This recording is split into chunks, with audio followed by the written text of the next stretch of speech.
दोस्तों, इजराइल ने ईरान पर जो हमला किया उसकी तस्वीरें से थोड़ी देर पहले दिखाई थी। किस तरीके से अलग अलग तरह के दावे किए जाने लगे। दावे इस लिहाज से बहुत ज्यादा जरूरी हो गए थे इजराइल के लिए, क्योंकि इजराइल को यह दिखाना और बताना था कि जिस मकसद से उसने ईरान पर हमला किया है उसमें अमेरिका कितना फायदे में रहा है। क्योंकि हर कोई जानता है और अमेरिका की तरफ से भी कहा गया कि वक्त ऐसा ही आने वाला है जब इजराइल ने ईरान पर हमला तो कर दिया, लेकिन अब ईरान जब इजराइल पर हमला करने की स्थिति में आएगा, ऐसे में अमेरिका के सामने इजराइल फिर से खड़ा होगा, यानी मदद मांगता नजर आएगा। ऐसे में कुछ ऐसे साक्ष्य देने जरूरी थे इजराइल को अमेरिका की तरफ से कि जिससे ये लगे कि ये पूरी सार्थक हुई हमला। लेकिन उसमें कई ऐसे पेच फंसते नजर आए जिसमें खुद ईरान के सर्वोच्च नेता के मारे जाने की खबर को बड़ी प्रमुखता के साथ दिखाया। बाद में उसकी हवा निकल गई, मैंने आपको खबर दिखाई थी, ऐसा कुछ नहीं हुआ। कई और जगह कहा गया कि साइंटिस्ट हैं या फिर सेना के बड़े अधिकारी हैं, उनकी शहादत होगी, जबकि ऐसा कुछ नहीं था। कई और चीज़ें भी हैं।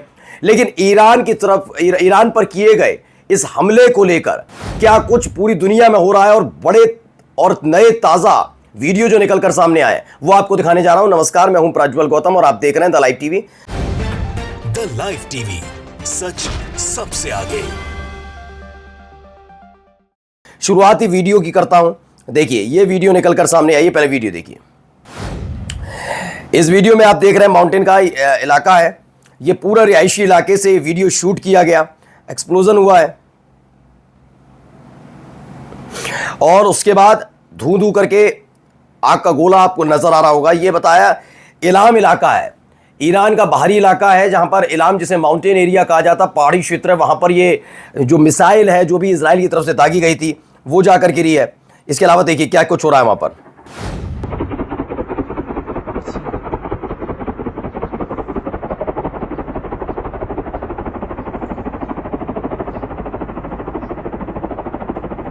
तो बेतहाशा धुआं और नीचे आप देख सकते हैं आग का गुबार।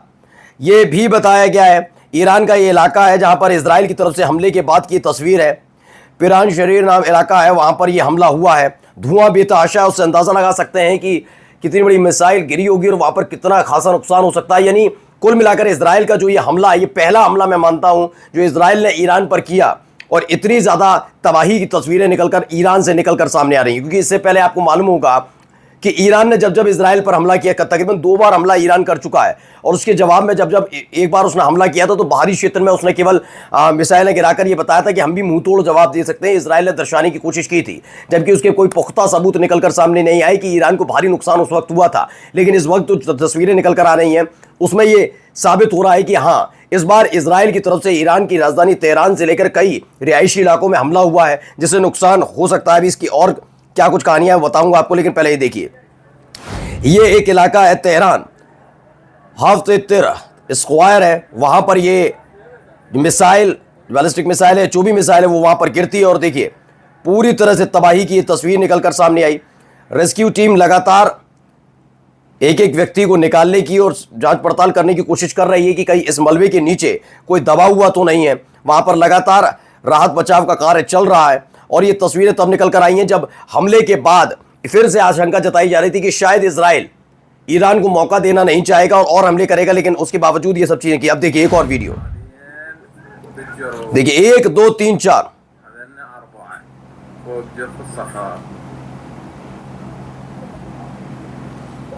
ये 4 एयरक्राफ्ट स्पॉटेड किए गए। कहा? जर्फ अल नस्र इलाका है वहां पर। और ये हमले की से पहले की वीडियो सब है कि कैसे एयरक्राफ्ट वहां पर आए या फिर मिसाइल के जरिए दागा गया है, तमाम चीजें की वीडियोस। एक और देखिए, उसी इलाके का जहां पर अभी स्पॉटेड किए थे एयरक्राफ्ट, उसी इलाके में धुएं का गुबार आप उठता हुआ देख सकते हैं। काला धुएं का गुबार है और दूर, कहीं दूर ये पूरा आग का गोला बना हुआ है। यहां पर भी हमला हुआ है। यानी ये बात मान लीजिए कि ये इस बात में कोई दो राय नहीं है कि इजराइल ने हमला तो बहुत बड़ा किया, एक बड़ा हमला। ये पहली बार होगा कि इजराइल ने ईरान पर हमला किया है, लेकिन इसने दुगदुगी बढ़ा दी है पूरी दुनिया की। क्योंकि इससे पहले भी आपने ईरान का गुस्सा देखा ही है कि जब उसने गजा के लिए, जब उसने हिजबुल्लाह के लिए, ये तमाम चीज़ों के लिए खुले तौर पर विरोध किया और विरोध करते हुए इजराइल पर अटैक किया था। ऐसे में जब उसके अपने देश, अपने शहर में, इलाकों में, अपनी राजधानी में हमला होगा तो उसका बदला लेने के लिए वो आगे आएगा या नहीं आएगा, यह बड़ा सोचने वाली बात है। देखिए एक ये इमारत, तेहरान की इमारत है, पूरी ध्वस्त हो गई। राजधानी में, अपने आप में किसी भी देश की राजधानी में हमला होना बहुत बड़ी बात मानी जाती है। देखिए पूरी तरह से मलबे में तब्दील हो गई। ये ईरान को लेकर क्यों इस तरह की आशंका जताई जा रही है, मैं आपको पहले फिर से बता दूं। दरअसल इजराइल दूर की बात है, मैं बताता रहा हूं कि आपने अमूमन देखा होगा अमेरिका मिडिल ईस्ट के कई देशों पर प्रभाव डालता है, दबाव डालता है, और जब जब दबाव प्रभाव डाला गया तब तब वो देश झुक जाते हैं। लेकिन ईरान के साथ आपने हमेशा देखा होगा, ईरान के समुद्री क्षेत्र में भी अगर गलती से अमेरिका का कोई वॉरेड आ जाता है या फिर कोई जहाज आ जाता है तो उसके टोही विमान उसे रोक देते हैं और कहते हैं वापस लौट जाओ वरना अभी हम इसे डुबो देंगे। तो ये अमेरिका को सीधे सीधे चुनौती देने का काम ईरान करता है। अमेरिका ही इजराइल को मदद पहुंचा रहा है, जिसकी मदद से वो गजा, कभी हिजबुल्लाह पर अटैक, अब तक तो सीरिया में भी, कभी यमन, इन पर हमला करता है। तो खुद सोचिए, जिस अमेरिका से टकराने की ताकत ईरान रखता है, अमेरिका के शागिर्द इजराइल ने अगर उस पर हमला किया तो इजराइल का हश्र क्या हो सकता है। इसीलिए कहा जा रहा है कि इस हमले के बाद पूरी दुनिया, खासकर मिडिल ईस्ट में हड़कंप मचा हुआ है कि यह हमला इजराइल ने क्यों किया।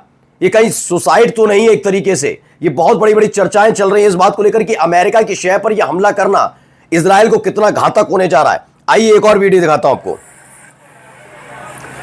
इस बिल्डिंग में आग लग गई है, रेजिडेंशियल एरिया है। मैंने कहा ना, हर एक देश दो तीन तरीके से युद्ध के परिणाम देखता है, वो बताता हूं। पहले देखिए, अफरा तफरी का आलम है, बिल्डिंग में आग लगी हुई है, दावा किया गया कि इसी पर मिसाइल गिरी थी। और कोई भी देश होता है तो उसके लिए दो तीन चीजें महत्वपूर्ण होती हैं। पहला ये कि अगर वो बाहरी इलाके में उसका दुश्मन हमला करता है तो उसे हमला तो माना जाता है लेकिन वो गंभीर नहीं माना जाता उतना। लेकिन अगर उसकी राजधानी में हो जाए तो उसे अति गंभीर माना जाता है। और अगर रेजिडेंशियल एरिया में हमले होते हैं, यानी रिहायशी इलाके जहां लोग रहते हैं, सिविलियंस रहते हैं, जिनका ना आर्मी से लेना देना ना गवर्नमेंट से लेना देना, सिर्फ वो उस देश के नागरिक होते हैं, अगर उन इलाकों में हमले किए जाते हैं तो ये सबसे संवेदनशील माना जाता है, यानी सीधे सीधे युद्ध का ऐलान माना जाता है। यही कुछ करने की कोशिश इजराइल ने की है, क्योंकि तेहरान के कुछ ऐसे इलाके भी होंगे जिन्हें इंटरसेप्ट करके वहां पर हमले करके अपने मौजूदगी इजराइल दर्ज करा सकता था कि हमने इजराइल के ईरान की राजधानी तेहरान में किया, लेकिन उसने रिहायशी इलाकों को निशाना बनाया है। इसको लेकर ही दुनिया डरी हुई है कि इस बार छोड़ने की बख्शने की मूड में नजर नहीं आएगा। देखिए उसी से जुड़ी एक और वीडियो, लगातार रोकने की कोशिश की जा रही है, आग जो बढ़ती जा रही है उसे रोकने की कोशिश हमले के बाद की ये वीडियो है।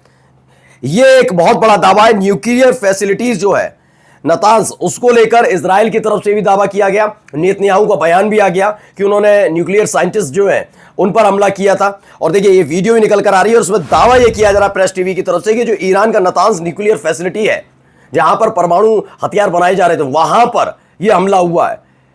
मैं बता रहा हूं, दो तीन चीजें अलग अलग तरीके से होती हैं, वैसा ही कुछ है। देखिए इसमें भी अब आया ब्रेकिंग। क्या है ब्रेकिंग? इसमें बताई गई है ईरान की राजधानी तेहरान पर इजरायली हवाई हमले में बच्चे और महिलाओं की मौत हुई है, कई संख्या अज्ञात है। इजरायली प्रधानमंत्री नेतन्याहू ने कहा कि इस हमले में, इस अभियान का लक्ष्य ईरानी परमाणु सुविधाओं पर हमला करना था। उनका कहना है कि हम कामयाब रहे। इजराइल के प्रधानमंत्री ने एक और बयान दिया नेतन्याहू ने, उन्होंने कहा कि सेना ने ईरानी के परमाणु वैज्ञानिकों पर हमला किया है। उसके बाद खबर भी आई, 2 परमाणु वैज्ञानिकों की मौत की खबर है, लेकिन अभी तक पुष्टि नहीं हो पाई है ईरान की तरफ से, लेकिन अभी भी उसको लेकर आशंका जताई जा रही है। देखिए एक और वीडियो देखिए।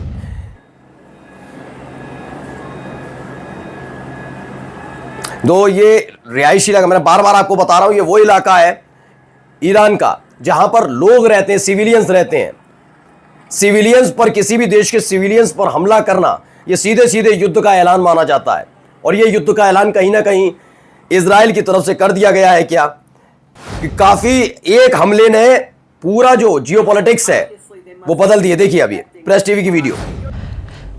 Obviously, they must be expecting a response. I mean, your thoughts. Let's start from there of what has taken place. Well, listen, tonight. right now it's time to act. तो इसमें बताया जा रहा है कि प्रेस टीवी मरियम ने बताया कि कैसे ये हमले हुए तेहरान के अलावा उसके आसपास के कई इलाकों में, यानी सीधा जो इनका निशाना था वो ईरान की राजधानी तेहरान थी और तेहरान में हमले हुए लगातार। एक और वीडियो देखिए, बहुत सारी तस्वीरें, बहुत सारी खबरें हैं दोस्तों। ये देखिए गाड़ियां, कितनी कतार लगाकर गाड़ियां खड़ी हैं। बताया गया यहीं पे एक मिसाइल गिरती है, बिल्डिंग को भी नुकसान पहुंचाती है और वहीं पर पार्किंग लॉट में जो गाड़ियां खड़ी हुई थी वो देखिए कबाड़ में तब्दील हो गई हैं।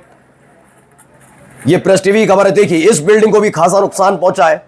इस बिल्डिंग को भी नुकसान पहुंचा है। ये भी एक तरीके मलबे में तब्दील बीच यहां माना जा रहा है, यहां बीच में आकर मिसाइल दागी गई और उसके बाद उसका जो मलबा गिरा उसने वहां पार्किंग लॉट में खड़ी हुई गाड़ियों को भी पूरी तरह से तबाह कर दिया। एक और खबर आई है, IRNA ने रिपोर्ट की है कि चीफ ऑफ स्टाफ है ईरानी आर्म फोर्स के major general Bagheri is currently in the war room and contrary to rumours has not be harmed in the Israeli attack. देखिए यही खबर थी जो मैं आपको बार बार बता रहा हूं ना, ईरान के आर्म फोर्स के जो मेजर जनरल है बागरी, उनको लेकर दावा किया जा रहा था कि वो उनका भी इंतकाल, उनका भी शहादत हो गई इस पूरे हमले में। लेकिन ये खबर भी झूठी और अफवाह निकली है। प्रेस टीवी की खबर है कि ऐसा कुछ भी नहीं हुआ है, वो सही सलामत है। जैसे ईरान के सर्वोच्च नेता के लिए झूठी खबरें फैलाई जा रही थी, वैसी ही कुछ खबर है। अब एक और खबर है उमाशंकर सिंह की तरफ से, इसे ट्वीट किया गया। देखिए इसमें बताया ईरान के अधिकारियों के मुताबिक इजराइल ने तेहरान के आसपास 6 ईरानी सैन्य ठिकानों को निशाना बनाया है। और इसके साथ साथ देखिए अब अमेरिका की तरफ से क्या कहा जा रहा है, इनसाइडर पेपर है, उन्होंने इसे ट्वीट किया और क्या लिखा, उन्होंने कहा है कि एक अमेरिकी रक्षा अधिकारी ने कहा है कि हमले के बारे में कि इजराइल का कहना है कि ये कई दिनों तक जारी रहेगा हमला, यानी अभी ये युद्ध शांत होने वाला नहीं, हमला शांत होने वाला नहीं है। ईरान की तरफ से भी पलटवार किया जाएगा, ये इजराइल को पता है, जिसके बाद इजराइल अमेरिका से जवाबी कार्रवाई के लिए मदद मांगेगा। ये तमाम चीजों का दावा पहले ही अमेरिका ने कर दिया है। वहीं खबर क्या है, पावरफुल एक्सप्लोजन्स कहां पर हुआ है, इस्फहान में हुआ है। एक बार फिर शक्तिशाली विस्फोट हुआ। यह सेंट्रल ईरान का इस्फहान है, वहां पर एक बड़ा और भीषण हमला हुआ है, एक बड़ा बम वहां पर जाकर गिरा है। वहीं चैनल 13 ज़ायोनी ने कहा है कि अभी भी स्पष्ट नहीं कि इजरायली ऑपरेशन में अमेरिका की भागीदारी कितनी गहरी थी, क्योंकि पिछले कुछ दिनों से अमेरिका बहुत सक्रिय नजर आ रहा था। वो बार बार कह रहा था मिडिल ईस्ट से हम अपने लोगों को निकाल रहे हैं। निकाल क्यों रहे थे, क्या वजह थी? जो मिडिल ईस्ट में अमेरिका के बेस बने वहां पर तैयारी क्यों थी, जोर शोर से चल रही थी।